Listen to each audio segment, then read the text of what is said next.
Hey movie lovers, welcome back to my channel committee కుర్రాళ్ళు. ఈ year కల్కి movie తర్వాత మళ్ళీ నాకు నచ్చిన మూవీ కమిటీ కుర్రాళ్ళు.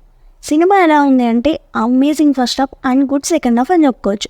ఒక కొత్త డైరెక్టర్ యదువంశీ గారు 11 మెంబర్స్ కొత్త యాక్టర్స్తో కలిసి 90 కిడ్స్ని మళ్ళీ మన బాల్యానికి తీసుకెళ్తారు. ఇక స్టోరీ విషయానికి వస్తే 11 మెంబర్స్ చిన్నప్పటి నుంచి ఫ్రెండ్స్, కానీ కొన్ని అనుకోని సిచ్యువేషన్స్ వల్ల వాళ్ళు గొడవ పడతారు.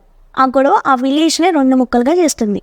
ఇక మళ్ళీ ఆ ఫ్రెండ్స్ ఎలా కలిసారు అనేది రిమైనింగ్ స్టోరీ. దీంట్లో ఎలక్షన్ అనే ఇంకో ప్లాట్ లైన్ కూడా ఉంటుంది. మూవీ ఫస్ట్ 30 మినిట్స్ మొత్తం నాస్టాల్జియా ఫీలింగ్తో నింపేస్తారు. చూస్తున్నంతసేపు మన ఫేస్లో ఒక స్మైలింగ్ ఉంటుంది. అలా వెళ్తుండగా ఒక చిన్న గొడవ స్టార్ట్ అవుతుంది. చిలికి చిలికి గాలి వాన అయినట్టు ఆ గొడవ ఇంటర్వెల్ టైంకి ఒక ఇంటెన్సివ్ డ్రామాగా అవుతుంది. ఎంతగా అంటే ఒకరిని చంపేంతగా అవుతుంది. దీనివల్ల జాతర కూడా ఆగిపోతుంది. ఇంకా సెకండ్ హాఫ్ అంతా ఫ్రెండ్స్ మళ్ళీ ఎలా కలిసారు, జాతర మళ్ళీ 12 years తర్వాత జరిగిందా లేదా అండ్ కొంచెం ఎలక్షన్స్ గురించి కూడా ఉంటుంది. కాన్ఫ్లిక్ట్స్ అయితే బాగా ఎస్టాబ్లిష్ చేశారు, కానీ వాటిని రిజాల్వ్ చేసే విధానం సరిగ్గా చూపించలేదనిపించింది. అంత గొడవ జరిగాక ఫ్రెండ్స్ జస్ట్ ఒక సాంగ్లో కలిసిపోతారు. అక్కడ ఇంకా కొన్ని మంచి సీన్స్ ఉంటే బాగుండనిపించింది. అండ్ జాతర జరగడానికి ఒక పర్సన్ కావాలి. దీన్ని చాలా పెద్ద ప్రాబ్లంగా చూస్తారు మూవీలో. ఆ పర్సన్కి జరిగిన నష్టం అలాంటిది. మరి అరే, ఈ ఫ్రెండ్స్ అందరూ వెళ్ళి జస్ట్ అలా అడగగానే ఆయన ఒప్పేసుకుంటారు, వచ్చేస్తారు కూడా. బిగ్ ప్రాబ్లం అని చూపించినప్పుడు రిజాల్వ్ చేయడం కూడా అంతే కష్టంగా చూపిస్తే బాగుంటుంది. ఫస్ట్ హాఫ్ అంతా ఇంటెన్సిటీతో ఎండ్ అవుతుంది.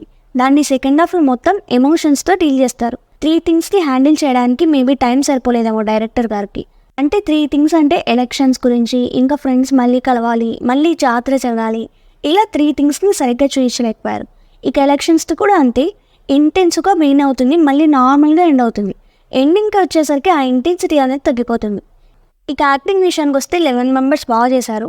3 ఫీమేల్ లీడ్స్ కూడా ఉన్నారు, వాళ్ళు కూడా బాగా చేశారు. సాయి కుమార్ గారు, ఇడ్లీ బామ్మ గారు, వీళ్ళంతా బాగా చేశారు. ప్రసాద్ బెహ్రా గారు కూడా ఈ 11 మెంబర్స్లో ఒకరు. ఆయనకి క్యారెక్టర్ బాగా సెట్ అయింది. కొన్ని సీన్స్లో యాక్టింగ్తోనే టచ్ చేస్తారు. ఇక మూవీకి మేజర్ ప్లస్ మ్యూజిక్, బీజిఎం కూడా హైలైట్గా ఉంటుంది.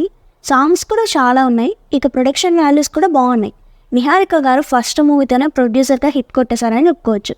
ఈ మూవీ ఫ్యామిలీతో చూడొచ్చా అంటే నేనైతే ఫ్రెండ్స్తో చూడొచ్చు అని చెప్తా. సో ఈ మూవీకి నేను ఇచ్చే రేటింగ్ 3.5 out of 5.